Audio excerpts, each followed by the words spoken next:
Okay, O'Brien. I'm not taking you in yet. But if there's blood, there must be a body. It'll show. And when it does, we'll turn it in for yours. You'll have to stand on your head to pin this one on me. Maybe I will. Shouldn't be too hard for you at that. Square head. Danger Zone from 1951 tells the story of edgy private investigator Dennis O'Brien, played by Hugh Beaumont. He's a San Francisco-based detective, and in this film he gets involved in two different cases. One involving an auction of a saxophone case connected with a smuggling racket, and another case involving a murder, for which O'Brien is framed and needs to clear his name. All of this taking place in these two stories in a movie that's just under an hour. Well, can he survive these dangerous characters or the enticing femme fatales?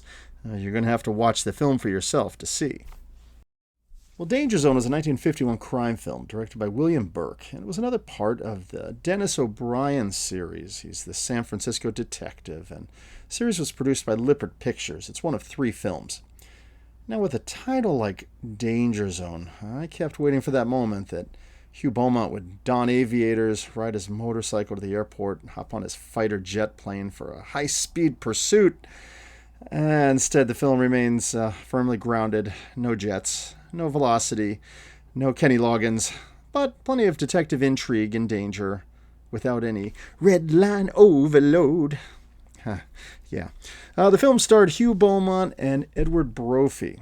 And as mentioned, this is part of a series. This was actually the second of this O'Brien series. These are light, episodic films. The 2 other ones, Pier 23, that I watched and reviewed earlier on the channel, and also Roaring City, which, you know me, it's going to be a future review. And all of these were released in 1951. Yes, they're low-budget, independent Robert Lippert productions, but, there's a lot that I appreciate about these films. Now, if you dig into the background of these films, the story is pretty much identical to the Johnny Madero Pier 23 radio show from the late 1940s.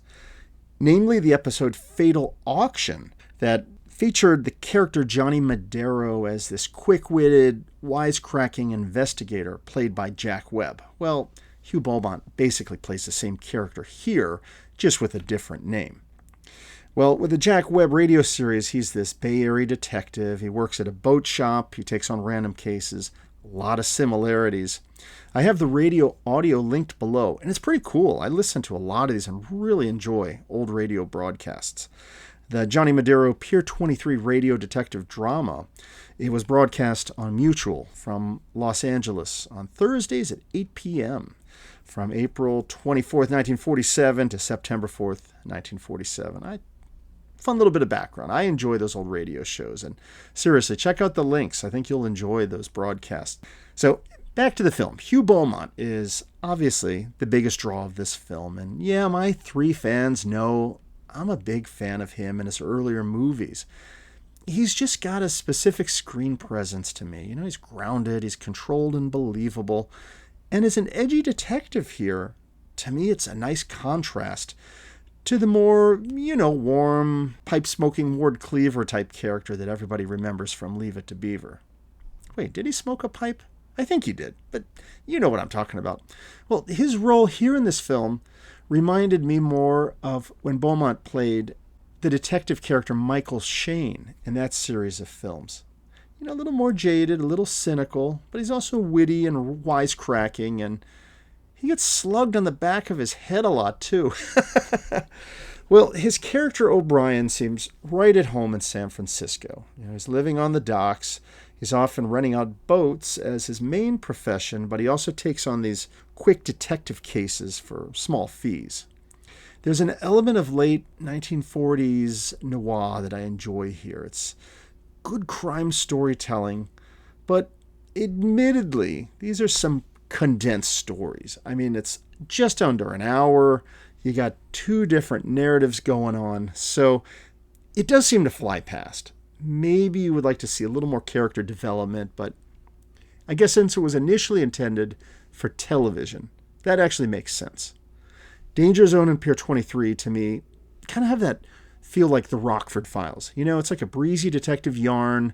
You got a hard-edged protagonist, kind of quickly winds up in trouble as he digs into an investigation, you know, that sort of thing. And I enjoy it. I think it's great. It probably would have made a great TV series. And some other background about this that I thought was neat, that Tom Neal and Pamela Blake both appear in the second episode, as they seem to be regular performers in these old Lippert films. I just reviewed another one of his films that they were both in, The Case of the Babysitter. So to me, it was really fun to see both of them again, but in completely different roles here. Now, Edward Brophy was notable as the Professor Frederick Simpson Schicker character. He's this basically like an intellectual drunk who lives at the same dock house with O'Brien and also periodically offers him help with his investigations. And his scenes are actually pretty funny to me, you know, as he goes spouting off these long, loquacious speeches that frequently seem to revolve around booze. And, you know, to me it's kind of cool because the concept of a brainy sidekick, it reminded me of the character Travis McGee from the John D. MacDonald series of books. I read him way back in college. I don't want to think about how long ago that was.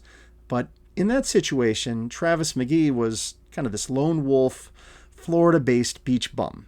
And he kind of lived at his own relaxed pace, but he would occasionally take on cases to solve, like a detective, basically. And McGee had a loyal and highly intelligent friend named Meyer, who served as a confidant and kind of shared his analytical skills on cases. So kind of see some of the parallels there with Edward Brophy's character from this film.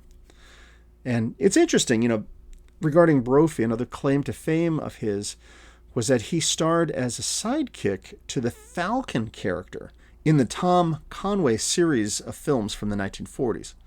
And I recently reviewed my very first Falcon film. I really liked it, so I might have to check out some of those other roles with him to check out Edward Brophy as well. And Brophy was also remembered, this kind of surprised me, as the voice of Timothy Q. Mouse in Walt Disney's Dumbo from 1941, which I never would have guessed.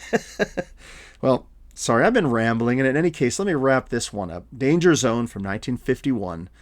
It continues the saga of the San Francisco area detective Dennis O'Brien in this set of two stories. It's a quick, enjoyable film with Hugh Beaumont in the lead, and he's really the main draw here, but I also enjoyed Edward Brophy as well. And this is a good crime film. It's really one worth checking out.